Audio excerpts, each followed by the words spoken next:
মাশাআল্লাহ মাশাআল্লাহ, আমার মিষ্টি মামুনিটা একা একা পানিতে বসে কত সুন্দর খেলা করছে। নিজের গোসল নিজেই করে নিচ্ছে। আসসালামু আলাইকুম, কেমন আছেন সবাই? আশা করি আল্লাহর রহমতে সবাই ভালো আছেন। আর এরকমের একজন মিষ্টি মামুনি নিয়ে আলহামদুলিল্লাহ আমি খুবই ভালো আছি।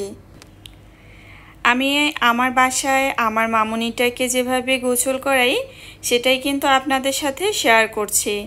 তবে সবসময় খেয়াল রাখবেন, গরমে বা শীতে যে কোনো পরিস্থিতি যখন বাচ্চাকে গোসল করানো হবে তার গায়ে অবশ্যই তেল মালিশ করতে হবে। কিন্তু গরমে কোনো কিছুতেই সরিষার তেলটা ব্যবহার করবেন না গোসল করানোর আগে, এতে বাচ্চার কিন্তু আরও বেশি গরম লাগবে। চেষ্টা করবেন অলিভ অয়েল কিংবা আপনার চুলে যে নারকেল তেলটা ব্যবহার করেন সেরকম নারকেল তেল দিয়ে যদি বাচ্চার গায়ে ম্যাসেজ করা হয় তাহলে কিন্তু খুবই ভালো হয়। আর হাতে তৈরি যদি নারকেল তেলটা হয় তাহলে তো কোনো কথাই নেই।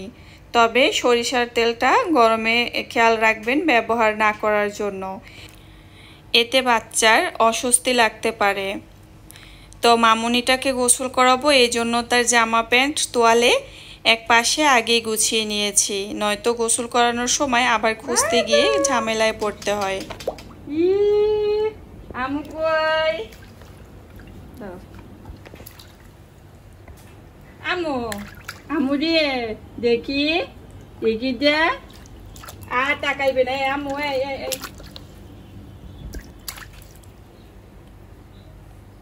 মামুনি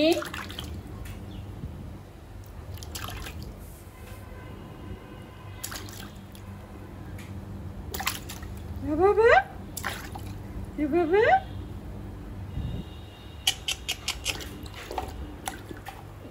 আম্মু আমু কই? ও বাবা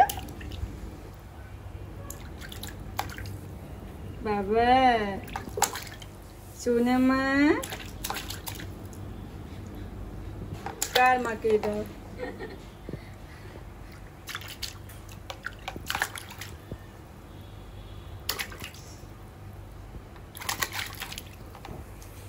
আম্মু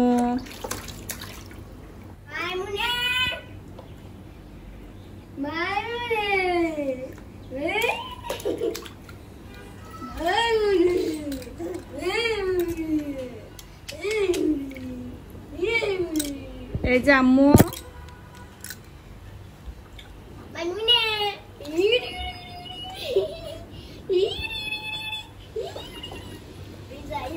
আচ্ছা আব্বা।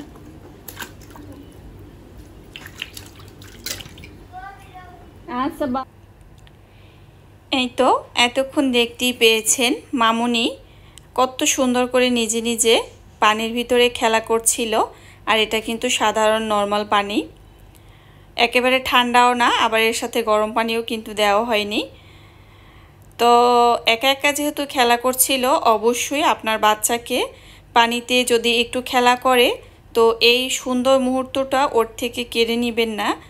অবশ্যই ওকে একটু সময়ের জন্য হলেও পানিতে এভাবে খেলা করতে দিবেন, তবে ওর কাছে এটা কিন্তু ভীষণ ভালো লাগবে।